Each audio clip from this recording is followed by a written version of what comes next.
Coming up next on Passion Struck. Healing isn't linear. Grief isn't linear. Recovery is not linear. There's also no timeline. That was so important for me because it helped me relax. I'm a very driven person. I like control. I like to get it done. I was like, whoa, this isn't linear. I'm orbiting.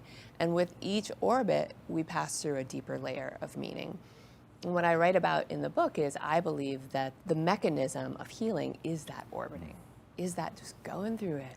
And every time you learn a little bit more about yourself, and maybe you're a little kinder to yourself. Welcome to Passion Struck. Hi, I'm your host, John R. Miles, and on the show, we decipher the secrets, tips, and guidance of the world's most inspiring people and turn their wisdom into practical advice for you and those around you. Our mission is to help you unlock the power of intentionality so that you can become the best version of yourself. If you're new to the show, I offer advice and answer listener questions on Fridays. We have long-form interviews the rest of the week with guests ranging from astronauts to authors, CEOs, creators, innovators, scientists, military leaders, visionaries, and athletes. Now, let's go out there and become Passion Struck.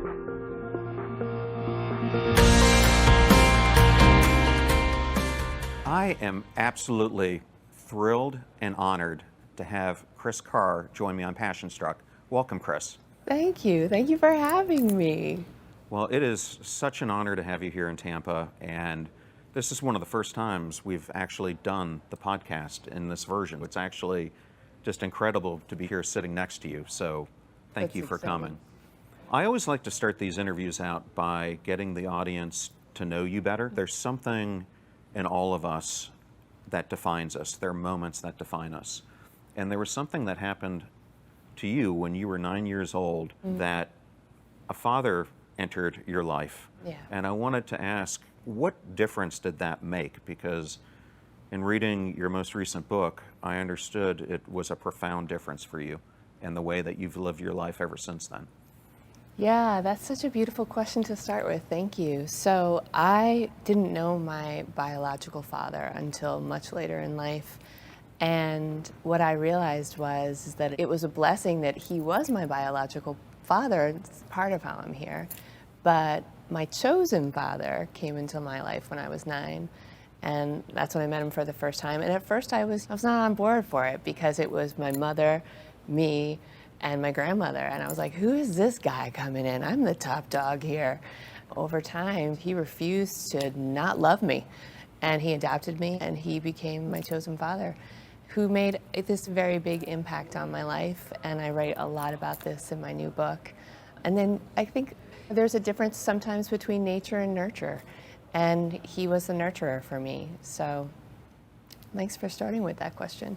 It was a beautiful part of your book, and we're going to talk a lot more about Ken during today's interview. I wanted to jump to, for most of us, Valentine's Day has a significance of romance, and people think of dinners that they go to, or when we were younger, giving out Valentine's Day cards. But for you, February 14th, 2003 took on a completely different meaning.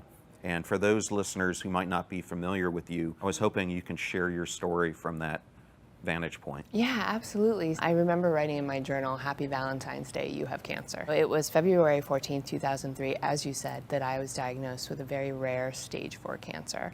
And the cancer that I still live with, I've been living with cancer for 20 years now, has no cure and no treatment. As so many of your listeners know, I'm sure, especially if you've been through any sort of diagnosis, in the beginning, you're just trying to figure out what's going on. What is this? What do I do about it? And the first doctor that I spoke to suggested a triple organ transplant because, as I said, I have stage 4 cancer in both my lungs and my liver. And I was like, what? And the next doctor gave me 10 years to live and suggested radical treatment that maybe wouldn't do anything. And so I decided in that moment, and we were talking about this a little earlier, that I had to become the CEO of my health. I had to treat this like a business. I had to find my second in command. I had to learn how to have some leadership skills, some organization skills, to hire, to fire. And when I found my second in command, he was like, here's the thing. This thing is a total black box that you have. I have a rare sarcoma. Sometimes it can be slow growing, sometimes it can be aggressive, sometimes it can start slow, become aggressive. We don't know, so we're gonna watch and wait and track you and let cancer make the first move. But you, in the meantime, you're gonna go off and watch and live. And at that time, I didn't know what that meant. But I spent the next 20 years figuring that out and then teaching people what I learned. It's such an inspirational story, and you've literally touched millions of people throughout the world with the work that you've done. And one of those people that you touched is my sister. And as we talked about earlier, Carolyn is about ready to celebrate her 50th birthday. But a number of years ago, out of the blue, she was diagnosed herself with her pancreatic cancer. And one of the biggest things that she credits to giving her the strength to continue to fight and to keep this at bay was shifting to a whole food, plant-based diet, which is something that you advocate as well. How did you come to that decision to take that approach and make that a cornerstone of your wellness plan? Research, reading, trying. I realized there's not much I can control, but I can control what I put in my mouth. And the truth was, I wasn't feeling great anyway, cancer aside. I didn't have this sense of vitality and just feeling well in my body. And so I thought, well, why don't I start here? This is the one place that I can make a difference, I can make a change, I can support my body, I can make energy deposits instead of crappy withdrawals. I can do this piece. And so I spent a lot of time exploring and really being my own guinea pig. But when I found really the anti-inflammatory whole foods plant-based diet, it just made so much sense. And I started to feel better. And I made the decision to start by healing my gut first. And as I was feeling better, as I said, I started to share this because none of us come with an owner's manual. And then when something goes wrong, you're like, what do I do? Where do I go? It's made a very big difference in my life. And I'd say the first half of my career and what I've been writing about was really about how can you practice this lifestyle. And I came up with what I call the 5 pillars of wellness. So it's about being mindful about optimizing what you're eating, what you're drinking, what you're thinking, which is super important and sometimes very challenging, and how you're resting and renewing. And so all of that sits on a strong foundation of stress reduction, because I believe that stress is really the #1 killer. So if we can start to nourish our bodies and nurture ourselves, we are literally participating in our health beyond what we can possibly imagine. But here's the thing, I think sometimes we all make it so complicated. We want to do it right, we want to get it perfect, and the body is so much more resilient. I say just get started. So anyway, that's where I began, and that's one of the things that I teach. Well, I think you bringing up stress is such an important aspect of this, because I know for Carolyn, because we have no markers for pancreatic cancer in our family, and when she thinks back to what does she think the origin of it was, she thinks it was chronic stress that had been in her life for a very long time, could have been at the root cause of it having a whole bunch of different health impacts. So I think regardless if it's that or something else, learning how to manage your stress is so important. A big element of that, to your 5 pillars, is your thoughts, because that inner critic gets the best of us. It sure does. And I want to also say that you're absolutely right. Epigenetics teaches us that our genes are not our destiny. We come here with a predisposition, we come here with the genes, and we may or may not pull that trigger.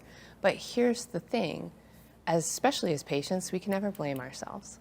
I was just doing a keynote the other day, and one of the things that I was talking about is when something happens in our life, when we go through a big rupture, and a diagnosis is a rupture, a miscarriage is a rupture, losing your job is a rupture. We've just been through a pandemic, that's a rupture for people. It's so easy to go into the question, why did this happen? And the truth is that there are so many things in life we may never know. And we don't want to stay stuck in the past, beating ourselves up, I wish I had done differently. And what I like to suggest, especially to patients or anybody going through a tough time and they're feeling, as you said, bad about it, ask a better question. The question isn't why, the question is what can I do now to support my body? What can I do now to support my thoughts, my mind, my mental health, and my spirit?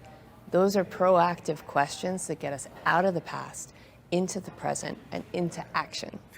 No, I think it's a great point, and I'm not sure if you're familiar with Dr. Will Cole. Oh, yeah. Yeah, recently interviewed Will, and one of the core topics we discussed was shameflammation.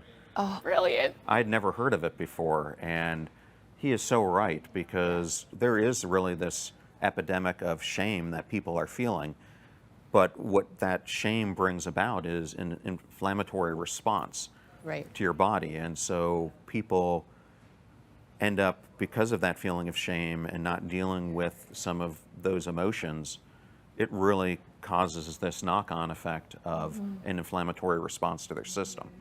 So Yeah, I think it's such a good point. And also just feeling stuck, feeling stagnant, feeling stuck. When we want to change our lives, when we are experiencing warning signs or wake-up calls, that's our opportunity to get back into alignment and get moving forward. one of the things I wanted the audience to know about is you did an incredible documentary at the beginning of your journey, really, before many of these books were written. That documentary and your books have really helped people take on better control of their lives, make positive lifestyle changes. I wanted to ask, if someone was tuning in today and they're at the beginning of their journey, what are some of the first things that you would encourage them to do to take on a healthier lifestyle? Well, first, take a deep breath, because sometimes this can be very overwhelming and you don't know where to start or who to listen to or who not to listen to. And so I like to start there, especially if you're somebody who's been newly diagnosed with any kind of medical issue, because it comes on fast and furious and you think, oh my gosh, I have no time to figure this out. You have time. Breathe. And then I say, look at the pillars, like being mindful about your eating, drinking, thinking, resting, renewing. Where do you want to start? Pick one and start slow. I believe, and I think you do too, in the power of micro habits. Sometimes we try to go all in and we get overwhelmed, and then we fall off the wagon. So can you dip your toe in? Can you dip your toe and say, the thing that I'm struggling with the most, Kris, is my sleep. Okay, let's start there. And then once we're starting to build some better sleep hygiene, why don't we look at some other areas? I am very much for a slow and steady approach. I have an online community and we call it Turtle Power, because I know what it's like to be on a marathon. And so I think that's a really healthy thing for people to start with. Pick one area, and even if I say, of all the things, eating, drinking, thinking, resting, renewing, where are you struggling the most? The renewing pillar is about movement. Okay, let's start there. 10 minutes a day. To bring up your rest pillar, that sleep is one of the most disregarded and most important pillars of health. Yeah. Because I found myself, I was not getting good rest. And it has such a knock-on effect on your cognition, on your relationships, on just how you feel, your willingness to want to exercise, and so many other things. And I really believe people don't put enough emphasis on it, and it needs to become a much more important aspect of so many people's lives. Why do you think it's such an easy one for us to disregard? Because of our hustle culture. It's just like, we're in it to win it. We're in it to push and burn and crush. And you think I'm going to sleep later. Somebody said to me the other day, I'll sleep when I'm dead. I'm like, oh, don't put that out there. I think we take it for granted. I took a lot of these things for granted, and there's no shame in that, especially when I was a lot younger. I thought, I'll get that together later in life. And then when I had my wake-up call, I was like, what if there isn't a later in life? I got to get this together now. And sleep can be a really tricky one for people. So I think just spending a little time understanding proper sleep hygiene. And one of the things I teach my community is tuck yourself in like a toddler. We as adults, we just keep going. We push it past the time where we know we would get some good rest, and we're staying up late, we're getting up early, and we're just expecting ourselves to plop down, hit the pillow and go to sleep, or we are reading news and freaking our nervous systems out. And so what would you do with a toddler? Would you give this toddler some time, read a book, make sure there's cozy pajamas, a glass of water, maybe a good night kiss, I love you, I hope you have beautiful dreams? You would back in from the time you want the toddler to actually have lights out, right? And so I think we just could take a page from some good parenting skills for ourselves. I think you couldn't have said that any better. And I think it comes down to the choices, as you said, these micro decisions that we make throughout the day. And I remember I was interviewing Robin Sharma, and we were having this conversation, and he gets this plethora of minute decisions that you make throughout your life that ends up becoming either your tsunami of greatness or your tsunami of demise. And it was such a powerful way to approach it, because at first when you start making these changes, even if it's changing a sleep pattern, it's difficult at first. Yeah. I'm a big believer his 5 a.m. club, so I try to get up early because it gives me time to do the most important things for me for self-care, things like journaling, meditating, reading, exercising. But I have to tell you, when I first started, it was so hard. But once you start making those changes, before you know it, one good habit builds upon another one. And next thing you know, you're then able, as you mentioned, you pick a starting point, you can then, once you start building that foundation, it's so much easier to pivot to other things to add into it, which then allows you to take on the other pillars that you're talking about. Because I think when people think about, you want me to change my whole life around, it becomes enormous at the beginning because you're thinking about this huge thing that I've got to change. But to your point, if you break it down into just a starting point and then small transitions from there, it becomes so much more manageable. So well said. And I think such a helpful message, because it's so easy to struggle and easy to get overwhelmed when you're trying to change your life. So I really appreciate that you're talking about this. If people want to learn more about this, I'm just going to put up your book here, because this is just one of your books. That is actually your second book. Yeah. But you have written so much about diet and lifestyle and all those things, but you have a new book coming out this September, and I wanted to ask you, how did you come up with the title, I Am Not a Mourning Person? Well, that was a tough one, I'll tell you. And mourning, for all of you who are curious, this is a book about grief and loss. And so mourning is Mourning. And I had worked on this book for 3 years. And I'll just back up for a minute. I feel like a good portion of the first half of my career, and I've been doing this for 20 years now, was really helping people getting mindful about what they're eating. And then in my own journey as a cancer patient, first and foremost, and a wellness advocate, I realized it's not just about what we're eating and the lifestyle practices. It's also about addressing what's eating us. And sometimes when we don't address what's eating us, all the kale in the world isn't as valuable. And so, cut to my dad, who adopted me, Ken, being diagnosed with pancreatic cancer. And I feel like everything that I have learned and I have taught was a dress rehearsal for what we would go through with him. And it started with his diagnosis. And I realized that grief, something that I hadn't really explored, even the grief of my own diagnosis, even the grief of not meeting my biological father till much later in life, and then ultimately not having a relationship with him, I thought I had processed. But I remember when my therapist said to me, when the grief train pulls into the station, it brings all the cars, even stuff you thought you were over. And it also brings these big, messy emotions that feel like a tsunami. Use the word tsunami. Feels like a tsunami that will overtake you. And I think so many of us probably hold that back. Maybe it's not just me. If I go there, I'm going to fall apart. If I go there, these emotions are going to wipe me out. And so we push them down, we push them in our tissues, we keep on trucking, and we bury the pain. And for me, when my dad was diagnosed and all this other stuff was coming up for me, there was no more opportunity to bury the pain. It was time to actually really work through it. And so you say, where did the title come from? So a little author backstory, you work on your titles, you know, you have a Google Doc, you're like, this title, oh my gosh, no, this is it, it's not coming. This is too schmaltzy, this is too on the nose, what am I gonna do? And honestly, when I don't know what to do, I go to one of the sources that I love, which is stand-up comedy. And I was like, I gotta get some comedy, I gotta get some, because I have a lot of humor in this book, because I think humor is medicine. I need some other voices to untap my blocked creativity. And then I started to listen to comedians who were talking about grief. And I was riveted. It was just such an amazing way to explore such a difficult, honestly taboo topic that so many of us don't touch or we get wrong. And that's when the title came to me, and I was like, boom.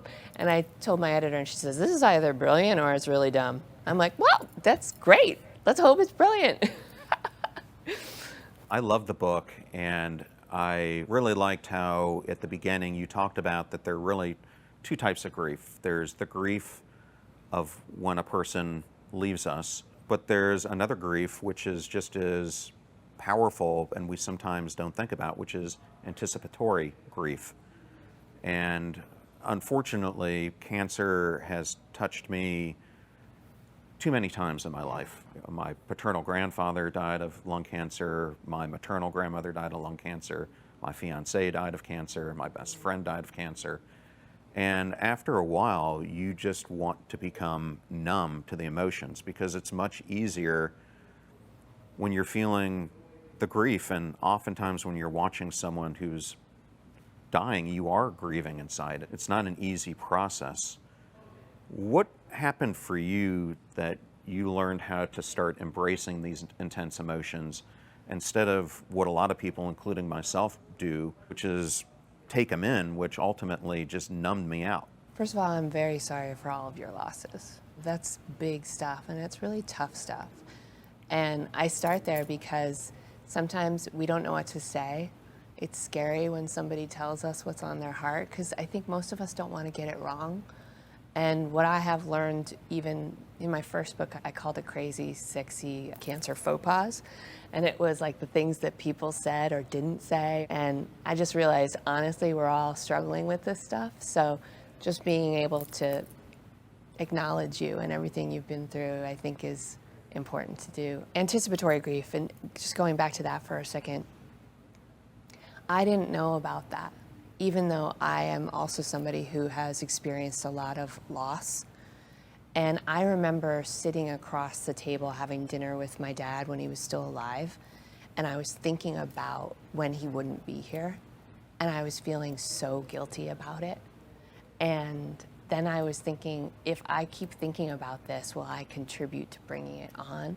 Like, our brains go to all of these places because we're scared. And that's honestly when I got back into therapy and I learned about anticipatory grief. He was still here, but I was grieving.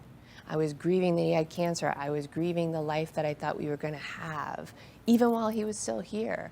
A life where he wasn't debilitated by chemo and radiation and all the treatments that were prolonging his life.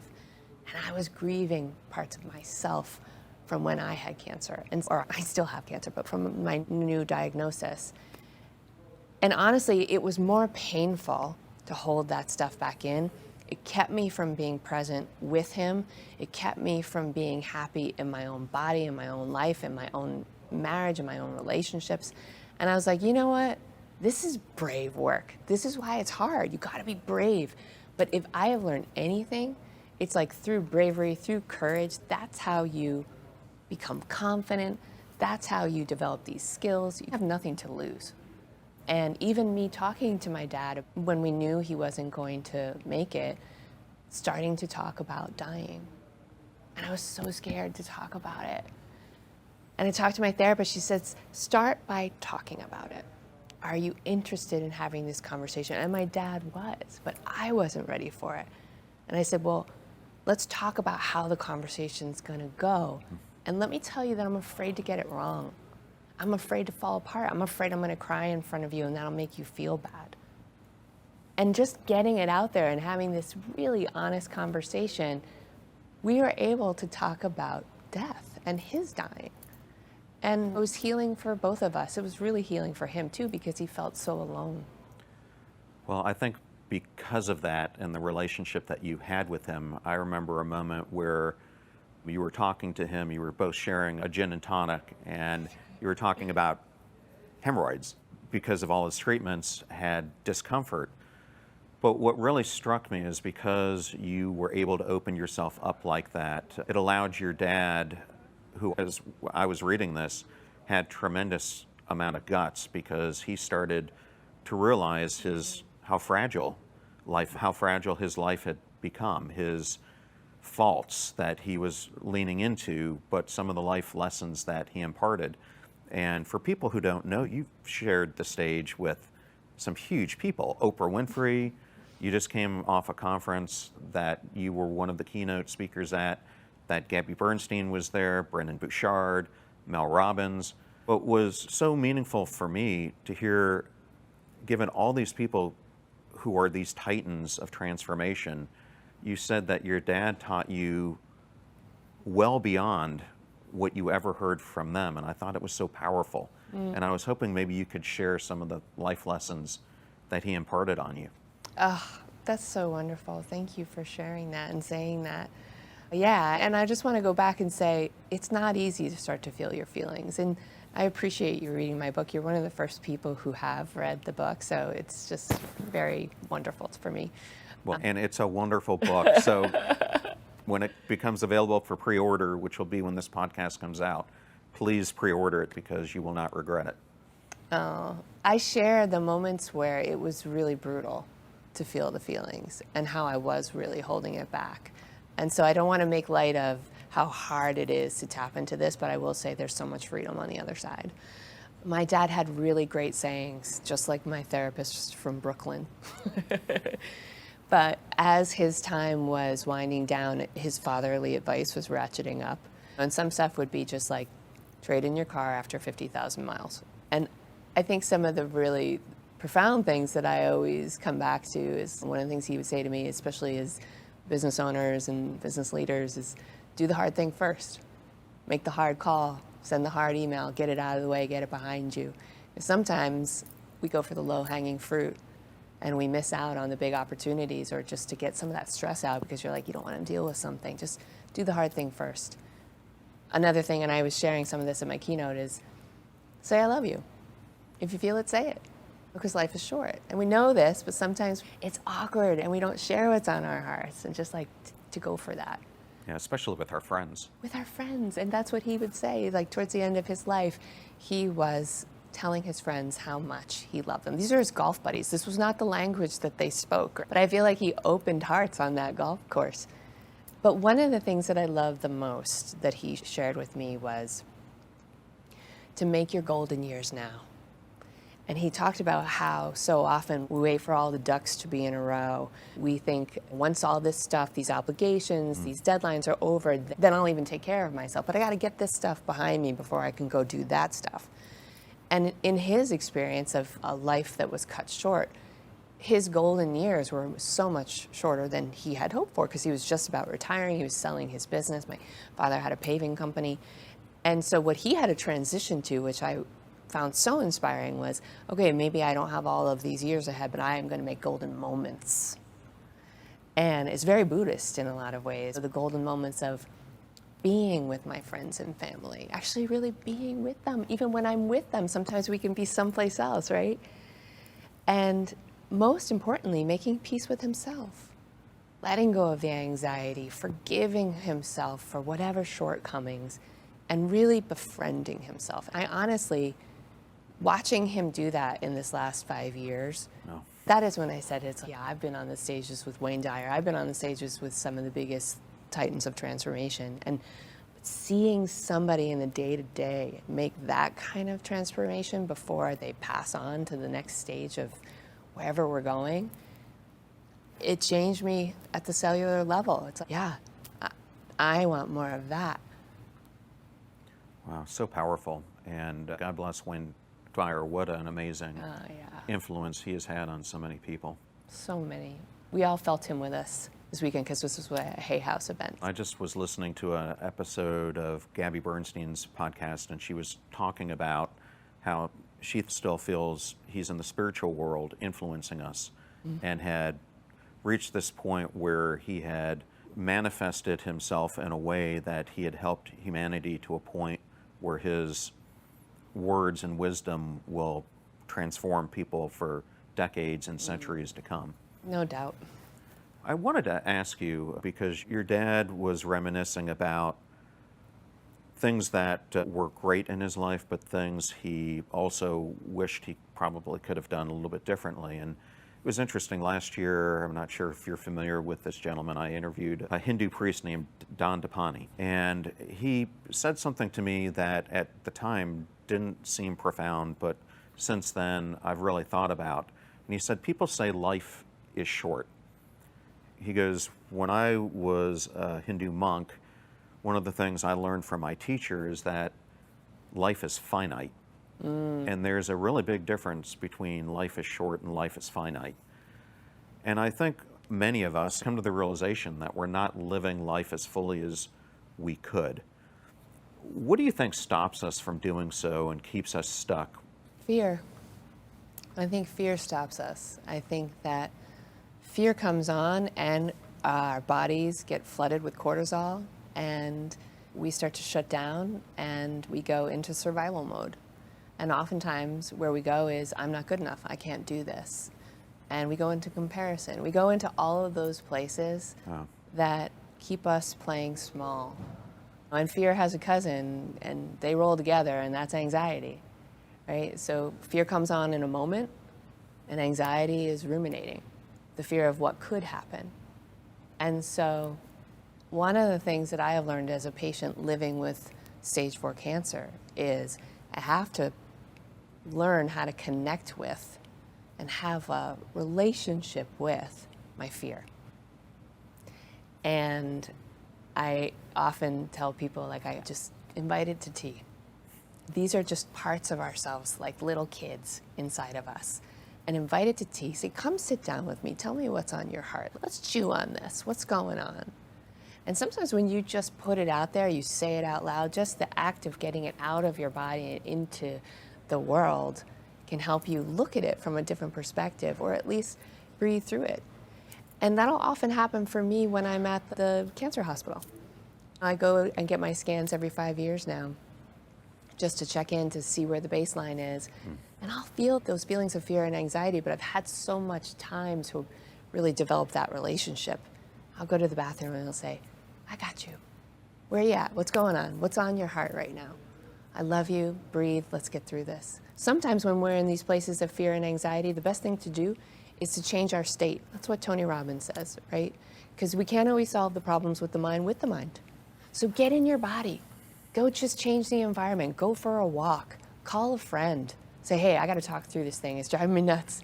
But change your physical state to get in the body. Dr. Judson Brewer, he's amazing. He talks so much about how anxiety can become habitual. You know, you mentioned habits earlier. When we start to think about it, we have to stop the habit so that it doesn't spin out. And we stop it just by first and foremost acknowledging it. Just insert another thought. Yeah, Dr. Judd is great. Yeah, isn't he amazing? No, he is amazing. That's someone I'm going to put it out there to the universe. I'd love to have him on this show too. You two would have a great conversation, I know that. Well, I have to tell you, I am a person who has experienced my fair share of trauma. And I like to be vulnerable about it because I think a lot of people aren't. And what happened to me is I tried to bury it. I tried to ignore it because I was so focused on other things in my life. I thought this stuff will just go away. Yeah. And over time, what ends up happening is it doesn't, and it starts affecting all aspects of your life. And what happened to me is I reached a point where I just became emotionally numb.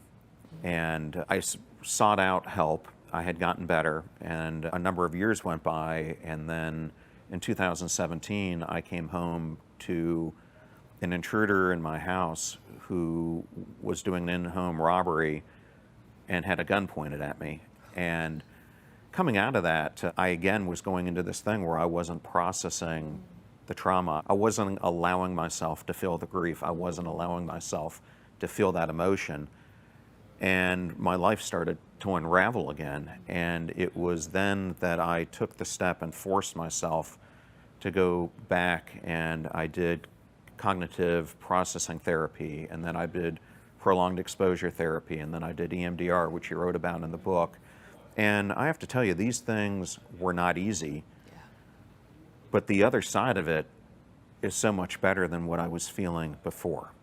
And this is something that you cover as well in the book. And I just wanted the listener or viewer to understand, why is it so important that we don't let these things linger like I did, and that we address them head on earlier?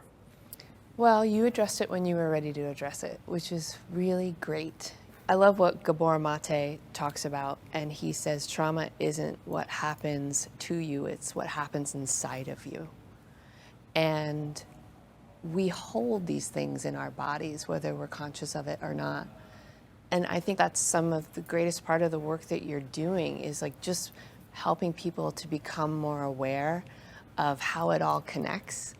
And when we're able to access these parts of ourselves, quite honestly, and really parent them and help them heal, help them feel seen and heard and know that they matter and know that there's meaning, then we're able to really restore ourselves to that wholeness. When we've gone through trauma, we do need support. We do need therapeutic support. You talked about EMDR, you talked about cognitive behavioral therapy, somatic experience, because again, a lot of this stuff is stored in the body. Gabor would be a great person for you to connect with, oh my goodness. And so if you feel like you're stuck, or there's parts of your life that are stuck, or there's parts of your body that are stuck, maybe there's something for us to just work through or look at, or to say, you know what, I'm going to reach out and get that support just so I can start to explore this. It's not something for us to explore alone, but I think it opens up a portal to healing beyond what we imagine, and a portal to resilience and also to vibrancy. I want to say one other thing. There's a difference between healing and curing. So I'm not cured, right? I may never be cured, but the work that I have done, I'm on the healing path. Curing takes place in the body, but healing takes place in the spirit. And that's available to each and every one of us up until and beyond our last breath. Well, it's so powerful. I remember this interview I did, and it was one of the first ones I ever did on this podcast. And I try, as I told you, to do at least one episode a quarter about cancer, but I especially like to interview cancer survivors. And I found this lady in England named Saskia Lightstar, and wow. I love her name.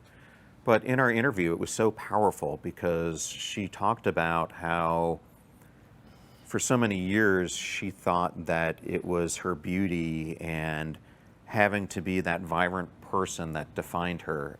She ended up realizing that she completely hated herself. And as she was going through her cancer treatments, she decided to start doing the mirror work. And she said it took her about a month of doing it religiously, because at first she'd look at the image and she hated what she saw.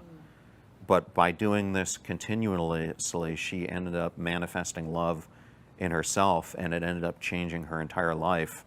And she credits that self-love with giving her the strength to fight her breast cancer, but more importantly, to live her life completely different. And now she talks about how on the other side of this, she has found so much more meaning and purpose, and it's just lit a fuse inside of her that she can't turn off. So I'm so glad you brought that work up. That's beautiful. Yeah. Well, you talk about a number of other emotions in the book, and one of the ones that I think is hard for us to deal with is anger. And you told an interesting story about coming out of a restaurant and you were with your father, and I was hoping you might be able to share what happened, because I think anyone who would have been faced with your situation would have had anger. But so many of us don't know how to deal with our anger, or we don't know how to express it in the right ways. Yeah. I dealt with a lot of anger throughout this process. I was angry at cancer. I was angry. And this chapter is called Becoming Unbecoming. It's something that my grandmother used to say, that's a very unbecoming emotion, right? She's of that time. And particularly for women to share. It's one of the big emotions that we bury. And I cite a lot of different research in it, but what I've come to realize is anger is an indicator emotion, right? It's not just anger. Anger is the tip of the iceberg. Anger is saying, hey, ouch, something's up. But there's usually a lot more underneath it. And so anger can also be a protector.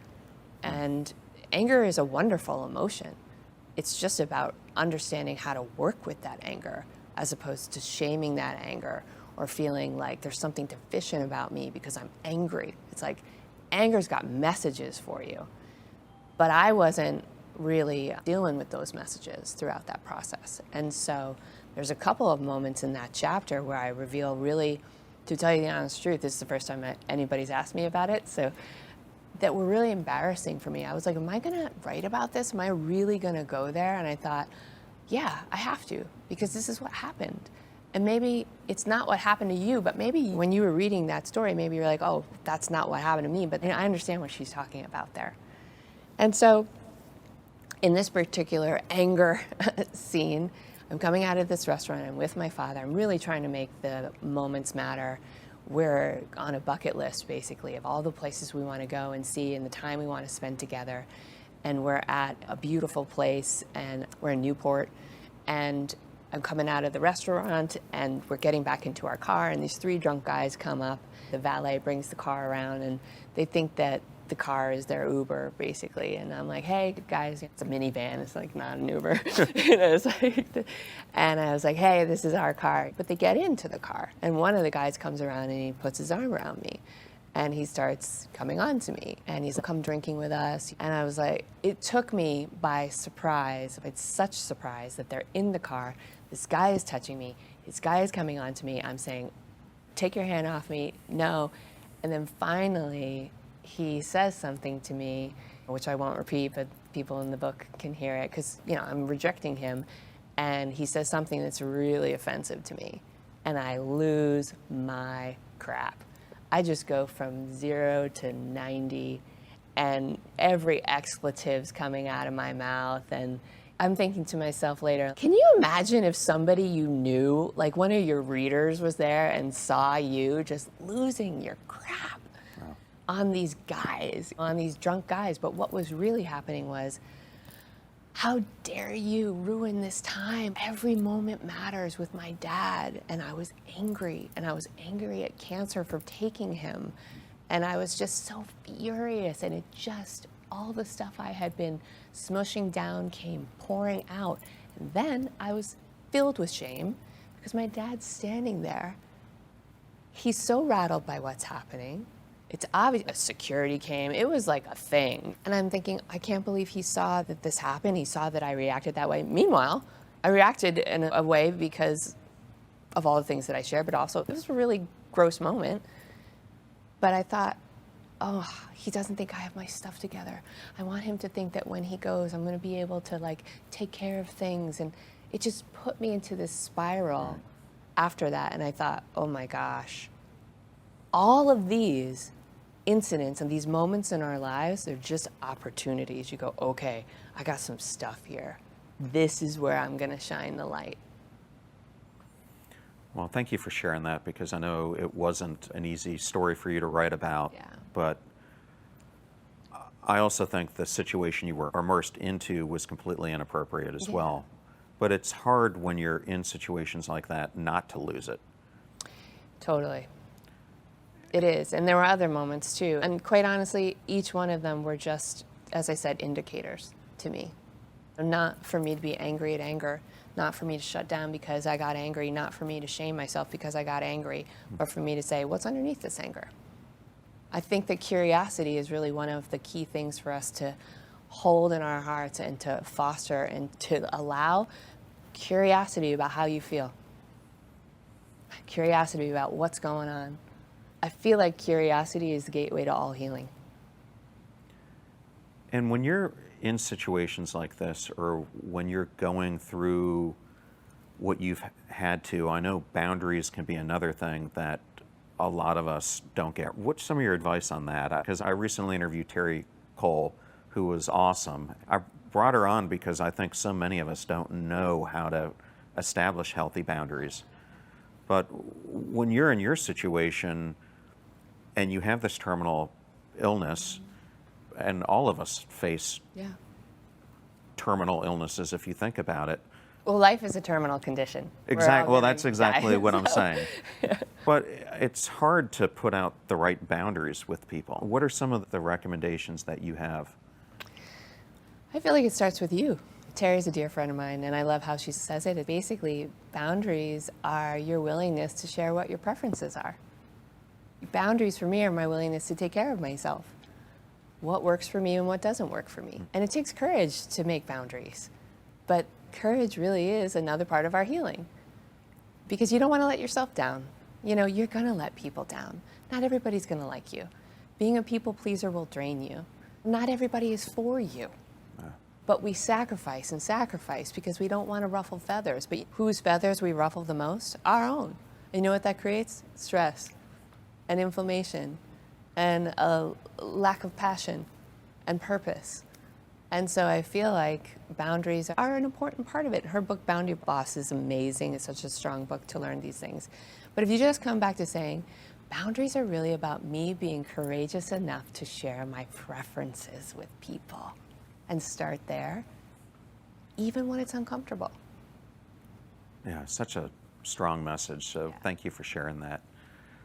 Another area that you talk about in the book, and I think it's so important to discuss, is depression and the impact that it's having on so many people. And it's not only depression, but anxiety. And I recently had Chris Palmer on the podcast, and he is a psychologist at Harvard, but he's been doing this research trying to examine why is so much of our mental health on the rise in all areas, but also the largest groups that it's increasing in are some of the youngest populations.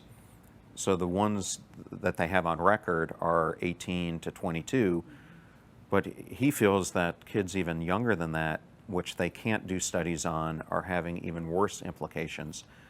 He believes that mental health disorders are metabolic disorders, and that everything is coming from our gut into the way that we're approaching our lives. Do you think there's truth to that based on your work with wellness? I think that there is, and I think that there isn't one truth, right? So I think that people can experience depression for a lot of different reasons. But we know that the gut is the second brain. Right. We know the serotonin that's created in the gut, right? Making sure that we're taking care of our guts is absolutely essential, not only for our mental well-being, but also for our immunity. But depression is very real, and it comes on in many different ways. I don't know if there's one solution. I'm certainly not an expert on depression. But when you think about what you just shared about kids and younger kids, look at the world we're in now. It's a world where we're all feeling very disconnected. And technology is fantastic because it brings us together, but it also keeps us apart. And I think there's so much more coming out now, and so many studies that are sharing this information, especially about kids and teen suicide and all of this epidemic of loneliness. And so if we're looking to treat things like depression or support things like depression, one of the things that I think is very powerful is to focus on connection, because we are all in this together. For me, a big part of that was, as I said, going back to therapy, doing the work that we have been talking about, being willing to go to the scary places with support.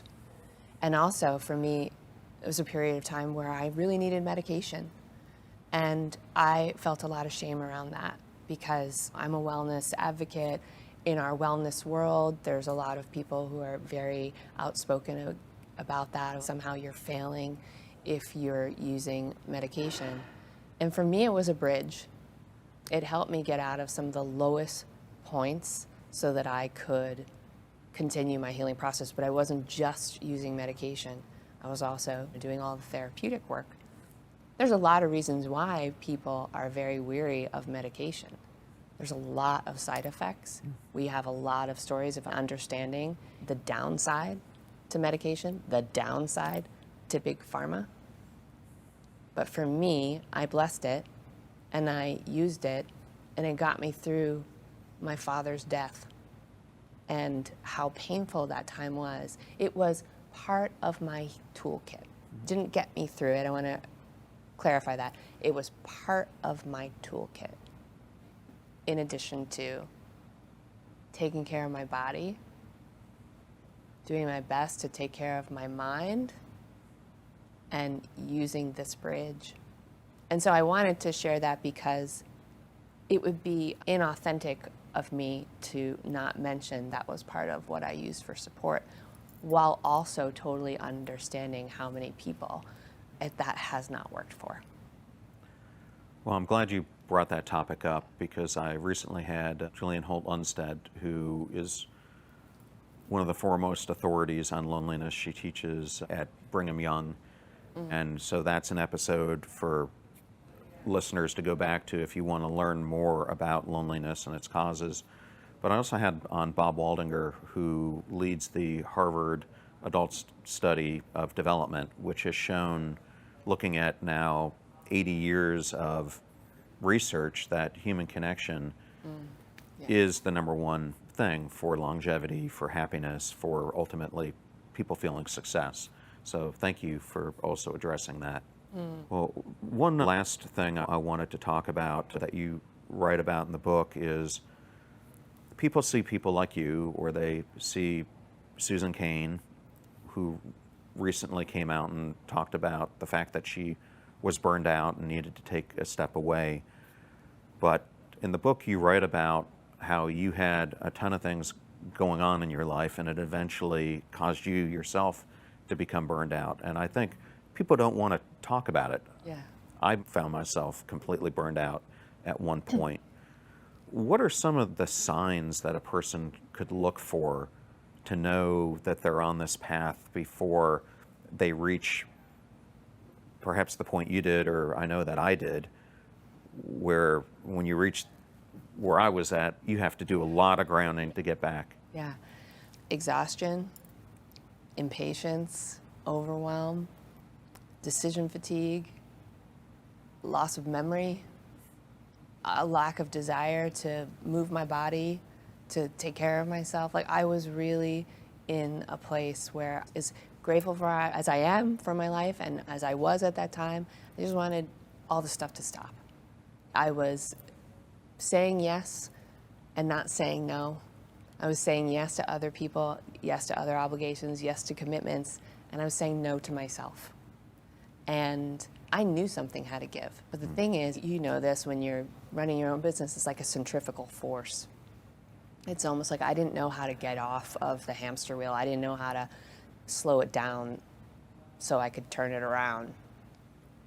Then the pandemic, then my dad's diagnosis. Yeah. And I was like, well, I got to do this. I got to stop. I got to rethink how I'm living my life. One of the things that you mention in the book is I have 3 affirmations that I say every morning, and I either do it looking up at the moon, or if I'm lucky enough that I catch a sunrise, I love to do it then. But one of them is, and I'll say it a little bit differently than your dad told you, is I always say, stop breaking the promises that you make to yourself. And I know it was one of the final things that your dad told you. And I was hoping you might just unpack that a little bit, because for me, we make these promises. I've made so many in my life, and then you end up breaking them. And it really is, I think, one of the biggest disservices we do to ourselves, because these promises are the things that make us stronger. They're the things that give us the foundation to then take that next step, that next risk we want to impose on ourselves. So I thought it was extremely important advice. Such a valuable bit of advice that I always will hold on to, because I think that's another thing that leads us to burnout. And one of the things that I got from that was, when we make promises to ourselves and we continually break them, what are we really breaking? We're breaking trust. We no longer trust ourselves.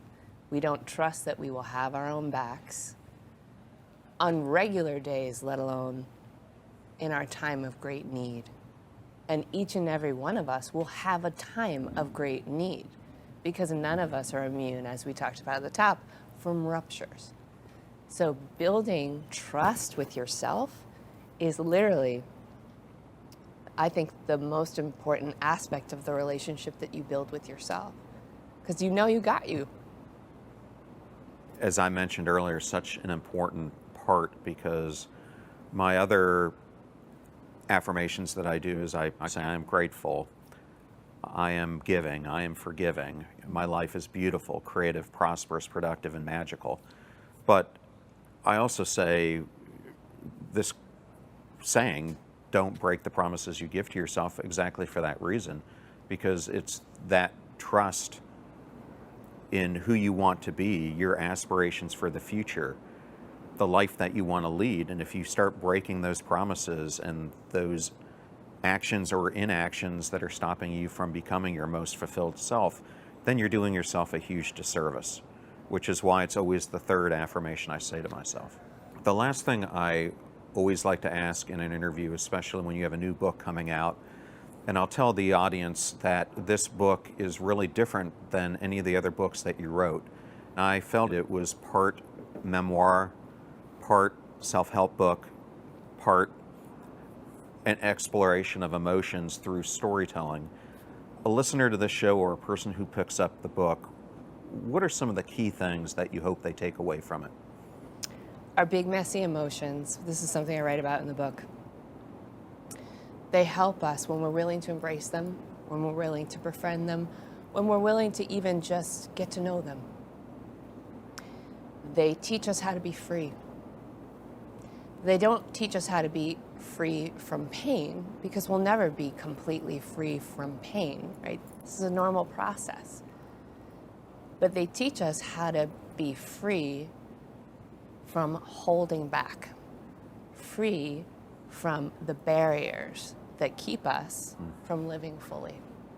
I was joking, it's like this book is about what to expect when you're not expecting your life to fall apart, and some tools and some strategies and a lot of stories and hopefully some inspiration, and most importantly, a whole lot of hope. And a whole lot of love. And a whole lot of love, yes. Well, Kris, thank you so much for joining me here today in Tampa. I am so honored to have you here, and you have touched so many people's lives. So thank you so much for the work that you're doing. Thank you for your invitation. I thoroughly enjoyed that interview with Kris Carr. Oh my God, was it a special one. And I wanted to thank Kris and Hay House for the honor and privilege of having her appear on today's show. You're about to hear a preview of the Passion Struck podcast that I did with Dr. Cannell Cowan and Dr. David Kipper, who have uncovered the breakthrough science of neurotransmitters and why they reveal a clear path to overcoming bad habits that sabotage your success in career, love, and healthy living. We discuss their groundbreaking book, Override, Discover Your Brain Type, Why You Do What You Do, and How to Do It Better. What we found in our research was that we are sorted out into two different brain types. We each fit into one of these brain types. They're based on a deficiency in one of two neurotransmitters that we inherit. So we don't actually have a choice about which team we're on. And one of the transmitters is dopamine, which is a more activating neurotransmitter, and the other transmitter is serotonin, which is a more calming neurotransmitter. And to go a little deeper, these two interfacing transmitter types are necessary for evolution in order for the species to evolve, and not just in humans, but in all animals. Remember, we rise by lifting others, so please share this show with someone that you love and care about. It was such a powerful and inspirational message. In the meantime, do your best to apply what you hear on the show so that you can live what you listen. And until next time, go out and become passion struck.